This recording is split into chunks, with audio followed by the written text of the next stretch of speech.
চলো তাহলে শুরু করি।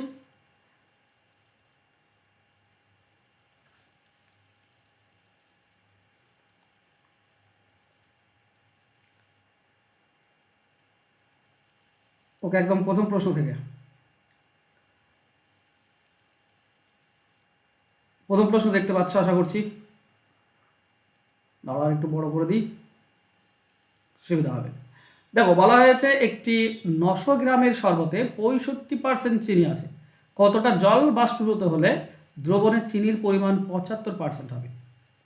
দেখো, দুটো জিনিস এখানে হয়, কোনো কিছু যোগ করা আর কোনো কিছু তুলে নেওয়া। বাষ্পীভূত হওয়া মানে উঠে যাচ্ছে, ঠিক আছে? তো দুটোই তো মাত্র সূত্র আছে, এই রিলেটেড যত অঙ্ক আছে দুটো মাত্র সূত্রতে হয়ে যায়। সূত্র দুটো কি? যেটা যখন যোগ করার বাষ্পীভূত হওয়ার কথা বলবে, মানে তুলে নেওয়ার কথা বলবে কোনো মিশ্রণ থেকে, তখন কতটা তুলে নেব তার ফর্মুলা হচ্ছে X into B minus A divided by B, এইটা। আর যদি যোগ করার কথা বলে যে কতটা জল যোগ করলে এই পার্সেন্ট থেকে এই পার্সেন্ট হবে, এ পার্সেন্ট থেকে বি পার্সেন্ট হবে, যোগ করার কথা বললে সেম ফর্মুলা কিন্তু একটু আলাদা। সেটা হচ্ছে X into B minus A divided by 100 minus B. দেখো, এই যখন যোগ করার কথা বলছে না, তখন নিচে 100 যোগ হয়ে যায়, নিচে 100 আছে, কিন্তু তুলে নেওয়ার কথাতে 100 থাকে না, 100 উঠে যায়। সিম্পল। তো এখানে বাষ্পীভূত হওয়ার কথা বলেছে, মানে এই ফর্মুলাতে বসালেই তুমি অ্যান্সার পেয়ে যাবে খুব সহজে। তো এই দুটো মাত্র ফর্মুলা তোমাকে মুখস্থ করতে হবে, কারণ এই ধরনের সমস্ত অঙ্ক হয়ে যায়। তো যেখানে আমার সমস্ত অঙ্ক হয়ে যাবে সেখানে আমরা অবশ্যই মুখস্থ করব, তাই না? তো অ্যান্সার কি হবে? এখানে দেখো, এক্স মানে কি? এক্স মানে হচ্ছে যেটা টোটাল অ্যামাউন্ট থাকে সেটা এক্স। এ হচ্ছে যেটা প্রথম পার্সেন্টেজ বলবে 65%, এটা এ। আর বি সেটা হচ্ছে যেটা সেকেন্ড পার্সেন্টেজ বলেছে 75%, সেটা হচ্ছে বি। তাহলে মান যদি বসাই আমি, এক্স এর মান হচ্ছে 900 ইন্টু উপরে হচ্ছে 75% মাইনাস 65%, আর নিচে কি হবে? নিচে হবে শুধু 75%। বাস, এর কাটাকাটি করলে তো অ্যান্সার পেয়ে যাবে তুমি, তাই না? তো কাটাকাটি করো তো 75। ওকে, আমি আরেকবার করে নিই। 900 ইন্টু উপরে দেখো 10 থাকবে, নিচে থাকবে 75। 75 4 যদি 300 হয় তাহলে 12 পাবো, এটার সঙ্গে এটা কাটলে 12। তো 12 আর 10 গুণ করলে 120, 120 গ্রাম, এটাই হবে অ্যান্সার। অ্যান্সার হবে অপশন ডি। বুঝতে পেরেছ? ক্লিয়ার তো? চলো নেক্সট। দেখো 2 নম্বর কোশ্চেনের দিকে দেখো ভালো করে। বলেছে 40 টাকা লিটারের খাঁটি দুধের কত পরিমাণের সঙ্গে 4 লিটার জল মিশিয়ে প্রতি লিটার 36 টাকা দরে বিক্রি করলে 20% লাভ হবে? তো এখানে কত টাকাতে বিক্রি করা যাবে সেটা বলেনি, 36 টাকাতে বিক্রি করলে 20% লাভ থাকবে সেটা বলেছে। তো আমাকে প্রথমত বের করতে হবে যে কত টাকাতে বিক্রি করলে বিক্রি করা যাবে, মানে যেখানে কোনো লাভ বা ক্ষতি নেই, জাস্ট আমি এনেছি মালটা, আর মালটা আমি জল মেশানোর পর বিক্রি করে সেই একই দামই পাচ্ছি। একই দাম পাওয়া মানে যে দামে কিনেছি সেই দামেই বিক্রি করা। ওকে, তো সেটা আমরা কি করে বের করবো? দেখো, এই যে 36 টাকা, এতে 20% লাভ থাকে। তার মানে কি? মানে 36 টাকা মানে 120%-এর সমান, তাই নয় কি? 36 টাকা মানে হবে 120%-এর সমান, কারণ 20% লাভ আছে। তো আমি যদি 36 টাকাকে 120 দিয়ে ভাগ করি তাহলে আমি 1% পাবো, আর 100 দিয়ে গুণ করলে আমি 100% পাবো। এটা কাটাকাটি করো, 6 5 30 পাচ্ছি আমরা, 30। তার মানে 30 টাকাতে বিক্রি করা যাবে, জল মেশানোর পর 30 টাকাতে বিক্রি করা যাবে, এখানে কোনো আমার লাভ বা ক্ষতি নেই। এবার ভালো করে ব্যাপারটা বোঝো। দেখো, 1 লিটারের দাম তো 40 টাকা খাঁটি, আর কত লিটার দুধ সেটা আমার জানা নেই। আমি ধরবো এক্স লিটার, যদি এক্স লিটার হয় তাহলে টোটাল দাম হবে 40x। এখন 4 লিটার জল মেশাচ্ছি, তাহলে এক্স লিটার দুধ আর 4 লিটার জল মিশিয়ে দাও, এইটা হচ্ছে মিশ্রণ। মিশ্রণ এটা কত টাকায় বিক্রি করা যাবে আমরা দেখতে পেলাম 40 টাকায়, তাহলে এর সঙ্গে 40 গুণ, এক্স লিটার 40 টাকা করে, আর এক্স প্লাস 4 লিটার 30 টাকা করে দাও, এই দুটি দাম সমান। বাস, এখান থেকে এক্স এর মান বের করলে তুমি অ্যান্সার পাবে। শর্টকাটেও করতে পারো, আমি সেটাও বলছি পরে। তাহলে এখানে আমরা কি পাচ্ছি? আমরা পাচ্ছি 40x সমান সমান 30 ভেতরে গুণ করে দাও, 30 গুণ করলে হবে 30x প্লাস 3 4 12 120। দেখো 30 এদিকে নিয়ে চলে এসো, তাহলে 10x থাকবে, 10x সমান 120, তাহলে x এর মান হবে 12। তাহলে 12 লিটার দুধ আমার চাই, দুধ হচ্ছে 12 লিটার। ক্লিয়ার? বুঝতে পারলে হ্যাঁ কিনা বলো? হ্যাঁ স্যার। একদম সহজভাবে বোঝাচ্ছি যাতে করে তোমরা ভালো করে বুঝতে পারো, না প্রবলেম থাকলে বলে দেবে, ঠিক আছে, জিজ্ঞেস করে নেবে। নেক্সট, দুটি মিশ্রণে ওয়াইন ও জলের অনুপাত বলা আছে 3:2 আর 4:5। প্রথমটির 15 লিটারের সঙ্গে দ্বিতীয়টি কত লিটার মিশিয়ে মিশ্রণ তৈরি করলে ওয়াইন ও জলের অনুপাত সমান হবে? দেখো এখানে মিশ্র প্রক্রিয়া বা অ্যালিগেশন মেথডটা ইউজ করবে, ঠিক আছে, যেহেতু বলেছে কি সমান সমান হবে, মানে তিনটি অনুপাত আমরা পাচ্ছি। একটা অনুপাত প্রথম যেটা আছে 3:2, দ্বিতীয় অনুপাত 4:5, তৃতীয় অনুপাতটা কি পাচ্ছি? দেখো এখানে বলেছে ওয়াইন ও জল সমান হবে। সমান হওয়া মানে অনুপাত হচ্ছে 1:1, সমান হওয়া মানে অনুপাত হচ্ছে 1:1, সমান সমান। তাহলে এই ধরনের অঙ্ক আমরা কীভাবে করি না, প্রথমে ওয়াইন দেখো কত আছে, প্রথমটা টোটাল 5 ভাগের মধ্যে 3 ভাগ ওয়াইন আছে, হ্যাঁ কি না?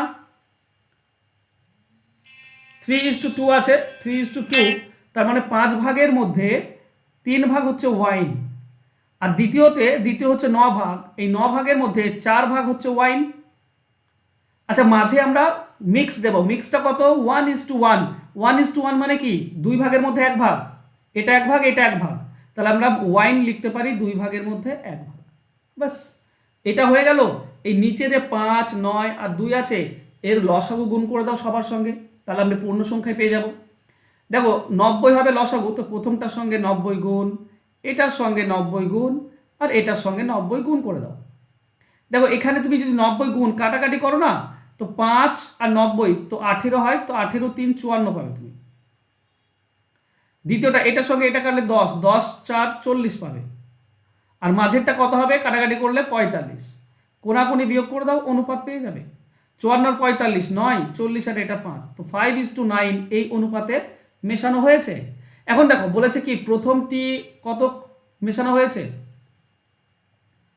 প্রথমটি কত মেশানো হয়েছে? 15 লিটার, তাই না? তাহলে 5 মানে হচ্ছে 15 লিটার, তাহলে বলো 9 মানে কত হবে? 27 হবে। 27 লিটার, বাস এটাই হবে আমাদের অ্যান্সার। অ্যান্সার হবে অপশন ডি, 27 লিটার মেশানো হয়েছে, ঠিক আছে।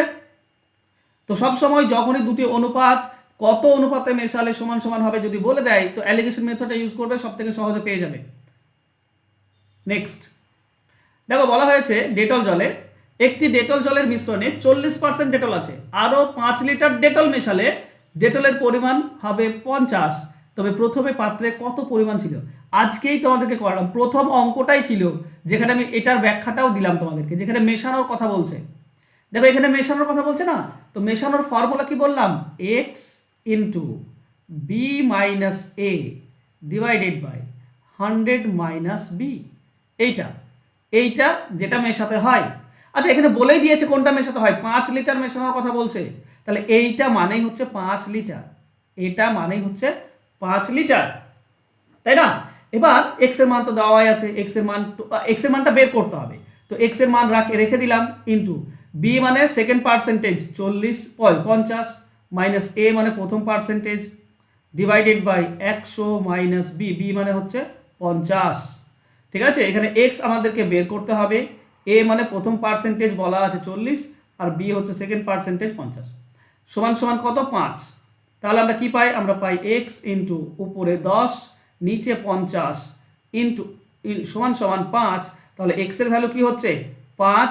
এই দেখো নিচের 50টা উপরে গুণ হবে, আর এক্স এর ভ্যালু স্যার 25, উপরের 10টা নিচে আসবে, কাটাকাটি করলে 25 আসছে, এটাই হচ্ছে আমাদের অ্যান্সার। তো অ্যান্সার হবে অপশন সি। এগুলো নর্মালি করতে গেলে একটু টাইম লেগে যায়, কিন্তু ফর্মুলা মনে থাকলে তুমি এখান থেকে শুরুয়াত করতে পারো। যদি তোমার এই জিনিসটা জানা থাকে, এই জিনিসটা যদি জানা থাকে, তুমি এখান থেকে শুরুয়াত করে দিলে একসঙ্গে অ্যান্সার পেয়ে যাবে, ঠিক আছে। চলো নেক্সট কোশ্চেন দেখো, 5 নম্বর কোশ্চেন। কোশ্চেনে কি বলেছে যে দুটি সংখ্যার সমষ্টি সংখ্যা দুটির গুণফলের বর্গমূলের দ্বিগুণ হলে সংখ্যা দুটির অনুপাত কত? দেখো যদি তোমার প্র্যাকটিস থাকে এই অঙ্কগুলো, তাহলে তুমি মানে কত ধরলে খুব সহজে পাবে সেটা তোমার জানা হয়ে যাবে। কিন্তু যদি তোমার প্র্যাকটিস না থাকে তাহলে একটু মুশকিল। অনেকে দুটি সংখ্যা এক্স আর ওয়াই ধরে, কিন্তু যেহেতু আমি প্র্যাকটিস করা আছে, আমার জানা আছে এই ধরনের অঙ্ক কীভাবে বের হয়, তাই আমি সংখ্যা দুটি শুধুমাত্র এক্স আর ওয়াই ধরবো না, আমরা সংখ্যা দুটি কি ধরবো জানো? একটা সংখ্যা ধরবো এক্স স্কোয়ার আর একটা সংখ্যা ধরবো ওয়াই স্কোয়ার। কেন? কারণ দেখো বর্গমূল করতে হবে যে, তো বর্গমূল করলে কি তুমি এক্স এর বর্গমূল করলে রুট এক্স চলে আসছে, কিন্তু এক্স স্কোয়ারের যদি বর্গমূল করো তো শুধু এক্স পাবে, তার মানে তুমি পূর্ণ সংখ্যায় পাচ্ছ। এর জন্য একটু প্র্যাকটিস করবে। দেখো কি বলেছে, বলেছে দুটি সংখ্যার সমষ্টি। তো সংখ্যা দুটির সমষ্টি কত? X square plus Y square, এটাই সংখ্যা দুটির সমষ্টি। সমান কি বলেছে?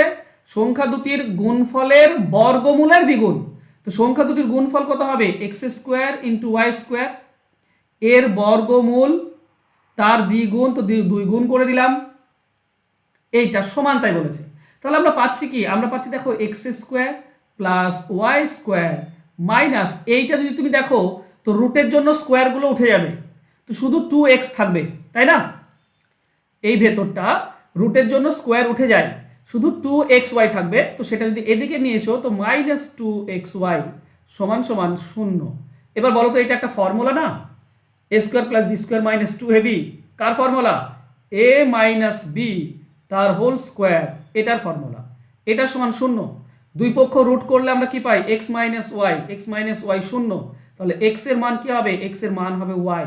ওয়াইটা যদি এদিকে নিয়ে এসো তো এক্স এর মান তুমি ওয়াই পাবে, মানে দুটি সমান। আর দুটি সমান হলে কি হয়? অনুপাত 1:1, সেটাই হবে অ্যান্সার। বুঝতে পেরেছ? চলো নেক্সট কোশ্চেনে যাই। হ্যাঁ স্যার। দেখো 6 নম্বর কোশ্চেন। 8 বছর আগে পিতার বয়স পুত্র বয়সের 5 গুণ ছিল, বর্তমানে পিতার বয়স পুত্র বয়সের 3 গুণ, বর্তমানে পিতা ও পুত্রের বয়সের সমষ্টি কত? দেখো বর্তমানে চেয়েছে, একটা জিনিস মনে রাখো, বর্তমানে ভালো করে খেয়াল করো, পিতার বয়স পুত্রের বয়সের 3 গুণ, মানে পুত্র 1 গুণ হলে পিতা 3 গুণ, মোট 4 গুণ হচ্ছে। তার মানে বর্তমান বয়সটাকে পিতা পুত্রের সমষ্টি চেয়েছে, মানে 4 দিয়ে ভাগ করা যাবে। তো এটা যায়, এটা যায়, এটা যায় না বাদ দাও, এটা যায় না বাদ দাও, এই দুটির মধ্যেই তো আমার একটা হবে। আমি যে কোনো একটা নিয়ে কাজ করি, ধরো সি নিয়ে কাজ করছি আমি 60, তাহলে 60 যদি হয় 4 গুণ মানে 1 গুণ হবে 15, মানে পুত্র হবে 15 আর পিতা হবে 45, এটাই তো বলা আছে বর্তমান বয়স। এবার দেখো 8 বছর আগে 5 গুণ হচ্ছে কিনা, এর 8 কমিয়ে দাও 7, এর 8 কমিয়ে দাও কত হচ্ছে গো? 8 কমিয়ে দিলে 37, এটা কি 5 গুণ হচ্ছে? হচ্ছে না, তাহলে এটা অ্যান্সার নয়, অ্যান্সার হচ্ছে অপশন এ। ক্লিয়ার? পিতা পুত্রের যত অঙ্ক আছে অপশন ধরে ইজিলি করা যায়। চলো আমি অপশন এ ধরে করে একবার দেখি অ্যান্সার আমাদের মিলছে কিনা। ঠিক আছে, আমি তো বলেই দিলাম, কিন্তু অ্যান্সার মিলছে কিনা আদৌ সেটা একবার দেখে নিই। দেখো খেয়াল করো, আমি ধরলাম 64, তো 4 ভাগ মানে 1 ভাগ হবে 8, না 1 ভাগ হবে 16, তাহলে পুত্র 16 আর পিতা হচ্ছে 16 3 48, এটা টোটাল হচ্ছে 64। 1 গুণ আর 3 গুণ বর্তমানে। 8 বছর আগে 5 গুণ হচ্ছে কিনা দেখো, এর 8 কমিয়ে দাও, 8 বছর আগে তাহলে 8 থাকবে, এর 8 কমিয়ে দাও 40 থাকবে। দেখো 8 এর 5 গুণ 40, এটাই হচ্ছে সঠিক উত্তর। ক্লিয়ার হলো?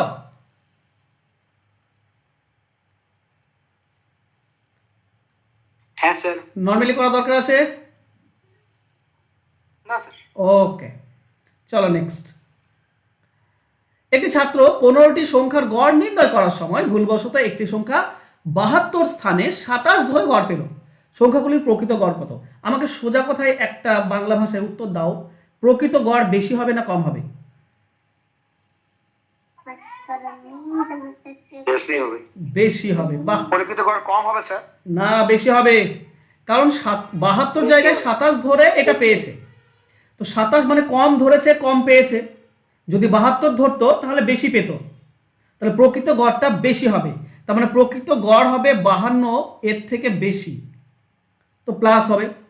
এবার কত বেশি হবে দেখো তো, 27 কত কম লিখেছে, যদি 27-এর জায়গায় 72 লেখা হয় কত বেশি পাবো আমি? কত বেশি পাবো?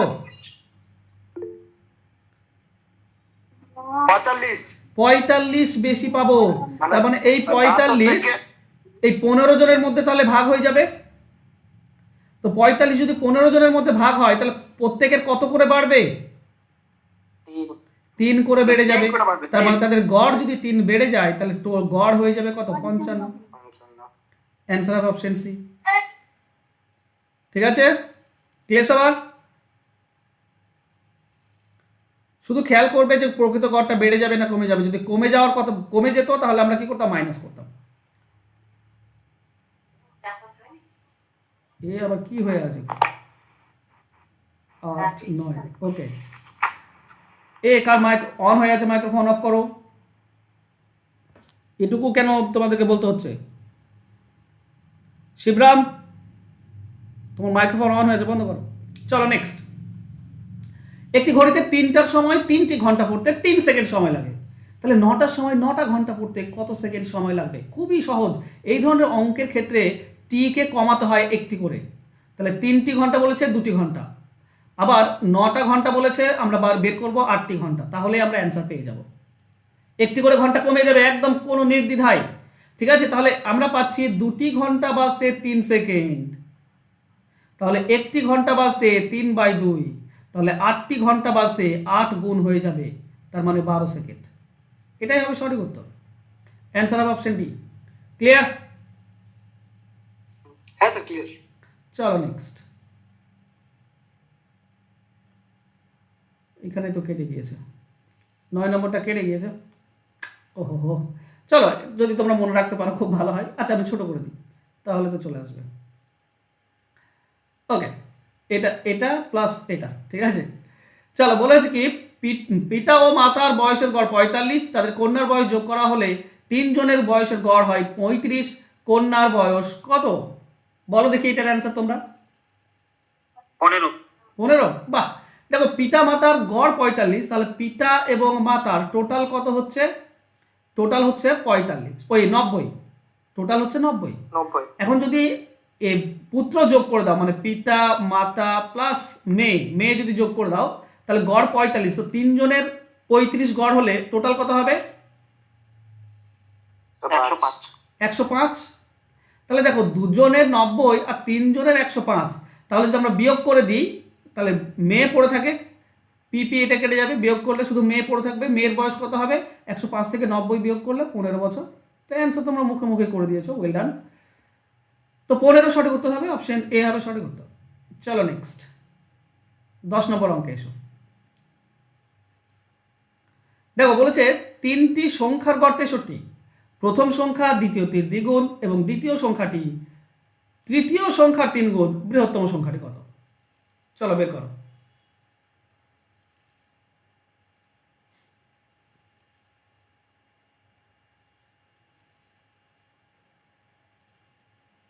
বল একটু। এখানে যে হিসেবে তোমাকে বের করতে হবে সেটা হচ্ছে সবসময়, যেহেতু 1-এর সঙ্গে 2 নম্বর কানেক্টেড আর 2 নম্বরের সঙ্গে 3 নম্বর কানেক্টেড, তো 3 থেকে শুরু করতে হবে, তবে তুমি খুব ইজিলি অ্যান্সারটা পাবে। দেখো এ বি সি 3 জন আছে, যদি সি 1 ইউনিট হয় তাহলে বি কত হবে? বি হবে 3 ইউনিট। কেন? দ্বিতীয় সংখ্যাটি তৃতীয়টির 3 গুণ, তাহলে তৃতীয়টির 3 গুণ হচ্ছে দ্বিতীয়, আর প্রথমটা দ্বিতীয়টার দ্বিগুণ, মানে এর দ্বিগুণ, মানে এটা হচ্ছে 6। দেখো তৃতীয়র 3 গুণ হচ্ছে বি, আর বি এর দ্বিগুণ হচ্ছে এ, তাহলে তাদের অনুপাত হচ্ছে 6:3:1। এই তো টোটাল কত? 3টি সংখ্যার টোটাল কত বলো?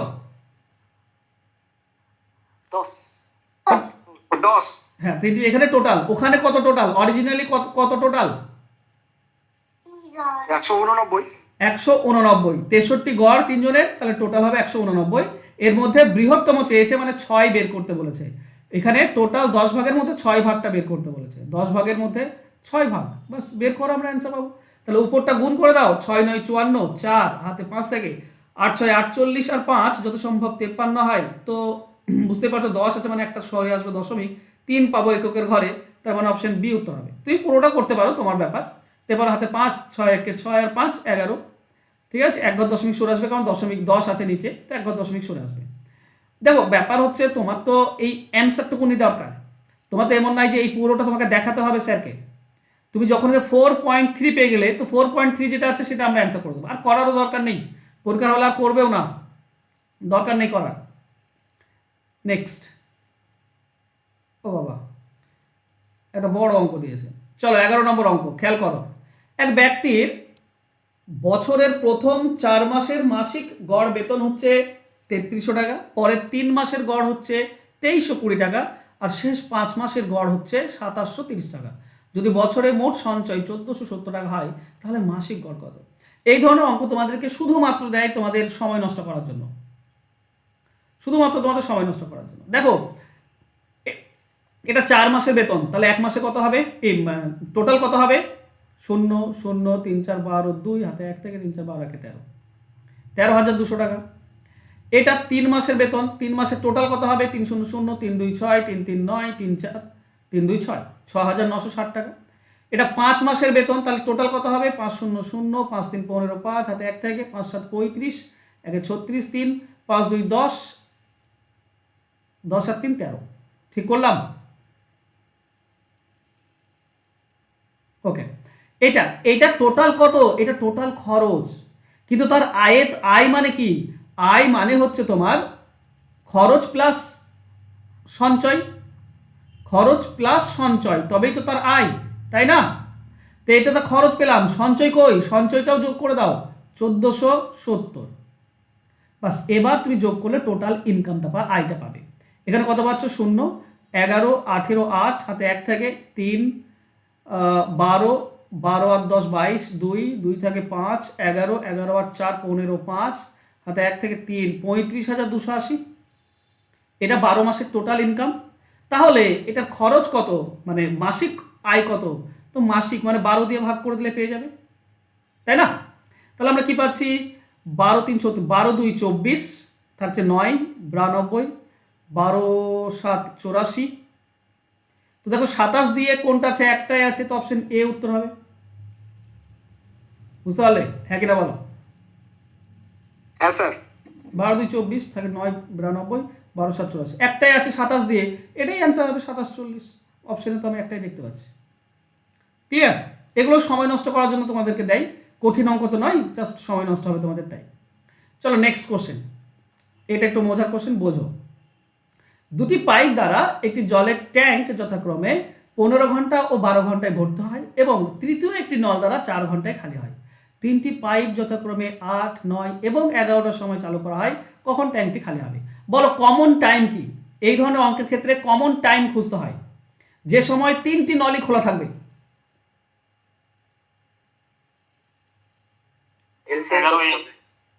11টা, বাহ, 11টার সময় কিন্তু তিনটি খোলা থাকবে, 8টার সময় একটি নল খোলা থাকবে, 9টার সময় তখন দুটো নল খোলা হবে, প্রথমটি আর দ্বিতীয়টি, আর 11টার সময় তিনটি নলই খোলা থাকবে। তো কমন টাইম খুঁজতে হয়।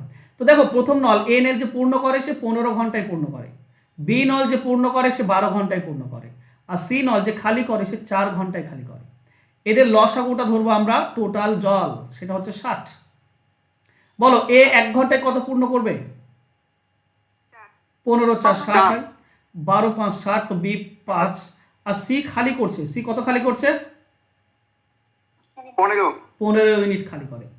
এবার দেখো 8টা থেকে 11টা, কমন টাইম তো আমাদের 11টা, তো সব 11টার হিসাবে আমি নিয়ে আসবো। বলো তো প্রথম নলটি 8টার সময় খোলা হয়েছে, তো 11টা অবধি চললে কতক্ষণ চলবে?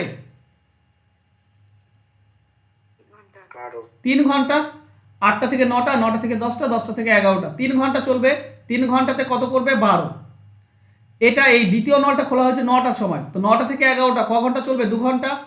টোটাল কত পূর্ণ করবে? 10। এই দুজনে মিলে পূর্ণ করে দিচ্ছে কত? এই দুজনে মিলে 22 পূর্ণ করে দিচ্ছে অলরেডি। তাহলে ট্যাঙ্কি 22 অলরেডি পূর্ণ হয়ে আছে, তাই না? তাহলে এবার তিনটি নল কি করছে? কাজ করছে। বলো তো এই 22টাই তো খালি করতে হবে, যেটা পূর্ণ হলো সেটাই তো খালি করতে হবে, হ্যাঁ কি না? এবার 11টার পর থেকে তিনটি নল চলছে। বলো তো তিনটি নল যদি চলে তো কত খালি হবে? তিনটি নল যদি চলে তো 1 ঘন্টাতে 9 পূর্ণ হবে আর 15 খালি হবে, তার মানে 6 খালি হবে, অ্যাকচুয়ালি 6 খালি হবে 1 ঘন্টায়। তাহলে 22 খালি হতে কত সময় লাগবে?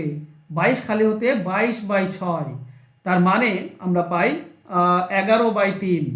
11/3 তার মানে 3 পূর্ণ 2/3 ঘন্টা, তার মানে 3 ঘন্টা প্লাস 2/3 ঘন্টা, তো 3 ঘন্টা মানে তো 3 ঘন্টা, আর 2/3 ঘন্টা মানে কত মিনিট হবে?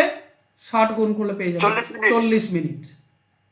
তাহলে 11টার পরে 3 ঘন্টা 40 মিনিট লাগবে, তো 11টার পরে 3 ঘন্টা 40 মিনিট মানে কত হয়?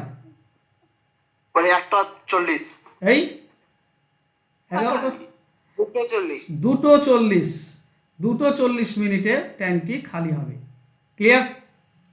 Answer of option D. Sir আজকেও কি এরকম মিক্স সেট হচ্ছে? এগুলো ফ্রি ক্লাস তোমাদের,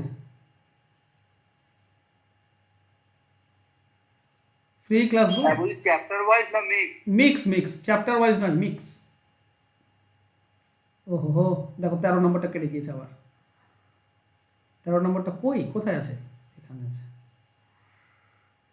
আচ্ছা, জানি না তোমরা করতে পারবে কিনা, একসঙ্গে আনা মুশকিল হবে, তবু একটু ধরে নাও, বুঝে নাও, দেখো হচ্ছে কিনা। দেখো বলা আছে এক ব্যক্তি স্থির জলে ঘন্টায় 5 কিমি বেগে নৌকা চালাতে পারে। স্থির জলে 5 কিমি বেগে নৌকা চালাতে পারে। স্রোতের অনুকূলে 40 কিলোমিটার, স্রোতের অনুকূলে 40 কিলোমিটার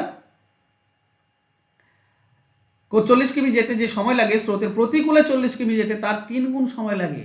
তো স্রোতের বেগ কত? মানে বলতে চেয়েছে নৌকার বেগ হচ্ছে 5 কিলোমিটার প্রতি ঘন্টা, এটা নৌকার বেগ। এবার একই দূরত্ব, মানে অনুকূলে যে দূরত্ব যাচ্ছে সেই দূরত্ব প্রতিকূলে যেতে 3 গুণ বেশি সময় লাগছে, এটাই তো বলা হয়েছে, হ্যাঁ কি না? এখানেও 40 কিলোমিটার, ওখানেও 40 কিলোমিটার, তার মানে একই দূরত্ব 3 গুণ সময় লাগে প্রতিকূলে। দেখো আমি যদি স্রোতের বেগ না জানি, তাহলে আমরা সবাই এটুকু জানি যে নৌকার বেগ যদি 5 হয় আর স্রোতের বেগটা যদি x হয়, তাহলে অনুকূল হবে 5 প্লাস এক্স আর প্রতিকূল হবে 5 মাইনাস এক্স। এটা অনুকূল আর এটা হচ্ছে প্রতিকূল। এবার এটা 1 ঘন্টায় যত দূর যাবে, এটা সেই দূরত্ব যেতে 3 ঘন্টা লাগবে, হ্যাঁ কি না? অনুকূলে 1 ঘন্টায় যেটা যাবে, প্রতিকূলে সেটা 3 ঘন্টা লাগবে, কারণ 3 গুণ বেশি সময় লাগে, তবেই আমি এই দুটি ডিস্টেন্স সমান পাবো। বাস এইটুকু বলেছে। করবে কি, এটা হচ্ছে 5 প্লাস এক্স, এখানে হবে 15 মাইনাস 3x, মাইনাস 3x এদিকে গেলে প্লাস হয় মানে 4x হবে, আর এই যে 5 আছে এটা এদিকে গেলে বিয়োগ হয় মানে 10 হবে। তো x এর ভ্যালু পাবো 2.5, এটাই হচ্ছে আমাদের উত্তর, অপশন বি। স্যার আমরা অনুকূলের আর প্রতিকূলের যে সময়টা দিয়েছে সেখান থেকে স্পিডের রেশিও বার করলে হতো না? অত রেশিও বের করার দরকার নেই গো, অত রেশিও বের করার কোনো দরকার নেই, ঠিক আছে? ঠিক আছে। এটা হচ্ছে সব থেকে সহজ নিয়ম, আমি সব চেষ্টা করি সব থেকে সহজ নিয়মটা শেখানোর। হবে না তা নয়, আরও তো 2-3টে নিয়মে করা যায়, ঠিক আছে? কিন্তু যদি এই নিয়মটাতে করতে পারো না, কম সময়ে তোমার হবে। চলো নেক্সট। একজন লোক ঘন্টায় 4 কিমি হুম একজন লোক ঘন্টায় 4 কিমি বেগে কোনো স্থানে হেঁটে গেল এবং ফেরার সময় পথে ঘন্টায় 6 কিমি বেগে কিছুক্ষণ দৌড়ালো এবং যাতায়াতে মোট 1 ঘন্টা 20 মিনিট সময় লাগলো। দুই স্থানের মধ্যে দূরত্ব কত? খুব ইম্পর্টেন্ট অঙ্ক, এটা উদ্ধার করা একটু মুশকিল যদি তোমার, তবুও চেষ্টা করছি। দেখো ব্যাপার হচ্ছে কি, ব্যাপার এখানে এরকম দেওয়া হয়েছে যে একটা রাস্তার দূরত্ব রয়েছে, ধরো এ থেকে বি, ভালো করে অঙ্কটা বোঝো, ঠিক আছে? এ থেকে বি হাঁটছে কত? 4 কিমি বেগে। 4 কিমি বেগে তার মানে 1 ঘন্টায় 4 কিমি যায়, তাই তো? এতে করে কারো কোনো সন্দেহ আছে? 1 ঘন্টায় 4 কিমি যাবে। আর ফেরার পথে 6 কিমি বেগে কিছুক্ষণ দৌড়েছে, তো ফেরার পথে 1 ঘন্টায় 6 কিমি যায় এবং পূর্বের গতিতে, আচ্ছা কিছুক্ষণ দৌড়ানোর পর পূর্বের গতিতে 15 মিনিট হেঁটে বাড়ি ফিরল। তো এই যে ফেরার সময়, এইখানেই সমস্ত ঝামেলা দেওয়া আছে। ফেরার সময় দুইভাবে গিয়ে এসছে, 6 কিমি বেগে কিছু দূর এসছে, তারপর 15 মিনিট হেঁটে এসছে। বলো তো হেঁটে তার গতিবেগ কত? তাহলে 1 কিলোমিটার যাবে। 1 কিলোমিটার, এটুকু মানে উপরেই তো বলা আছে যে 4 কিমি বেগে হাঁটে, তাহলে যদি 15 মিনিট হাঁটে তার মানে 1 কিলোমিটার হেঁটে এসছে। আচ্ছা খেয়াল করো, এখানে যদি 15 মিনিট লাগে আসার সময়, তাহলে যাওয়ার সময় তো এখানেও 15 মিনিট লেগেছিল, হ্যাঁ কি না? হ্যাঁ স্যার। যাওয়ার সময় এইটুকু 1 কিলোমিটার 15 মিনিট লেগেছিল, এটা বাকিটুকু কত লেগেছে জানি না, আর আসার সময় প্রথমে কত লেগেছে জানি না, কিন্তু শেষে 15 মিনিট লেগেছে বলেছে। তাহলে এইটুকু রাস্তা যেতে 15 মিনিট, আসতে 1 কিলোমিটার রাস্তা, যে গিয়েছে হেঁটে এসেছে হেঁটে, তো 15 30 মিনিট এখানেই তো চলে গেল। তাহলে বাকি থাকে কত? 1 ঘন্টা 20 মিনিট মানে কত? 80 মিনিট। সেখান থেকে 30 মিনিট চলে গেল, তাহলে বাকি থাকে 50 মিনিট। তাহলে এই বাকিটা 50 মিনিট কাজ হয়েছে, এখানে যাওয়া এবং আসা টোটাল 50 মিনিট লেগেছে, হ্যাঁ কি না? হ্যাঁ স্যার। ওকে, আচ্ছা গড় গতিবেগের নিয়ম তোমরা জানো নিশ্চয়ই, তোমরা সকলেই জানো যে 2 into X Y divided by X plus Y, এটাই তো গড় গতিবেগ, হ্যাঁ কি না? ওকে, তাহলে যখন ডিস্টেন্স সমান থাকে তাই তো? হ্যাঁ, ডিস্টেন্স যখন সমান, একদম ঠিক। তো গড় গতিবেগের নিয়মে তুই বসিয়ে দাও 2 ইন্টু 4 ইন্টু 6 উপরে আর নিচে 10, যোগ করলে 10 হয়, এটা হচ্ছে গড় গতিবেগ। আচ্ছা এটা, এই গতিবেগে কত দূর গিয়েছে? এই গতিবেগে 50 মিনিট গিয়েছে। 50 মিনিট মানে কত? 1 ঘন্টায় কত গিয়েছে? যদি এক দিয়ে গুণ করি তাহলে 1 ঘন্টা পাবো, 2 দিয়ে গুণ করলে 2 ঘন্টা পাবো। তো আমরা 50 দিয়ে গুণ করলে 50 মিনিটে পাচ্ছি, একে 60 দিয়ে ভাগ করে দাও, ঘন্টা পেয়ে যাবে। বাস এইটুকু কাটাকাটি, যদিও একটু ডিফিকাল্ট কিন্তু সহজে হয়ে যাবে। ডিস্টেন্সটা এখান থেকে এই ডিস্টেন্সটা পেয়ে যাবে, ঠিক আছে? কত হচ্ছে এই ডিস্টেন্স? 10 দিয়ে এটা কাটলে 5, 5 দিয়ে এটা কাটলে 12, 12-র সঙ্গে 6 আর এটা কেটে যাবে তো 4। তার মানে এই ডিস্টেন্সটা হচ্ছে 4 কিলোমিটার। তাহলে টোটাল ডিস্টেন্সটা কত? টোটাল ডিস্টেন্স কত? 4 কিলোমিটার এটা পেলাম, আগে এটা ছিল 1 কিলোমিটার, টোটাল ডিস্টেন্স হচ্ছে 5 কিলোমিটার। মজার অঙ্ক না? পরীক্ষার সময় এসব অঙ্ক তাহলে তো মাথা খারাপ হয়ে যায়। বুঝতে পারলাম না। কেন, কোন জায়গায় বুঝতে পারলে না বলো? না বলছি টাইমে বেরাবে না, এগুলো হচ্ছে অনেক এটা কিছু গড়ে, কাজ করতে হবে। এটা গড়ের নিয়ম গো, আমি ওটা বলি, এটা গড়ের নিয়ম। এই যে 4 কিমি বেগে গিয়েছে আর 6 কিমি বেগে ফিরেছে, তার গড় হচ্ছে এটা, গড়ের নিয়ম এটা, 1 ঘন্টায় যায় ওটা। আচ্ছা, ঠিক আছে স্যার। চলো 15 নম্বর, এটা হচ্ছে তোমাদের হোমওয়ার্ক, ঠিক আছে? আমি ইউটিউবে ছাড়বো ওই ভিডিওটা, তো যারা ইউটিউব থেকে দেখছো বা দেখবে তাদেরকে এটা হোমওয়ার্ক, তোমরা কমেন্ট বক্সে কমেন্ট করতে পারো, আর তোমরা বলো এর অ্যান্সার বলো পড়ে। করছি স্যার। একদম করো, দেখি তোমরা কতজন অ্যান্সার করতে পারো। আচ্ছা বেশ, ইউটিউবের জন্য বলে দিই, যারা এখনো ভর্তি হয়নি, যে হতভাগাগুলো এখনো ভর্তি হয়নি তাদের জন্য বলি, ঠিক আছে? যারা এখনো পর্যন্ত সুবিদাস স্যারের বইটা কমপ্লিট করতে পারোনি, আমার কাছে করতে পারো, এখানে আমি চ্যাপ্টার ধরে ধরে অঙ্ক শেখাচ্ছি। যারা সুবিদাস স্যার ভর্তি হয়েছে খুব ভালো, যারা ভর্তি হওনি ইচ্ছে হলে হতে পারো, কারণ এটা খুব জরুরি। ডাব্লিউপি কেপি যদি তুমি পরীক্ষা দিচ্ছ না, সুবিদাসটা কমপ্লিট করাটা উচিত, ঠিক আছে? কোনো বই কমপ্লিট করো না করো, অবশ্যই সুবিদাসটা কমপ্লিট করবে, ঠিক আছে? আর রেলওয়ের জন্য কোর্স চলছে, যারা রেলওয়ে ব্যাচে ভর্তি হতে চাও তুমি রেলওয়ের জন্য ভর্তি হতে পারো। ফোন নাম্বার তো নিচে দেওয়া আছে, জাস্ট যোগাযোগ করে নিও। ওকে, চলো বলো এটার অ্যান্সার কী হবে। 5 জন লোক বা 7 জন স্ত্রী লোক একদিনে 5,250 টাকা উপার্জন করতে পারে, তাহলে 7 জন লোক আর 13 জন স্ত্রী লোক একদিনে কত টাকা উপার্জন করবে? বি বলছো রিয়া, 11,700। আমি জানি না উত্তরটা, তাই আমি অবশ্যই কনফার্ম করতে পারছি না, আমার উত্তর জানা নেই।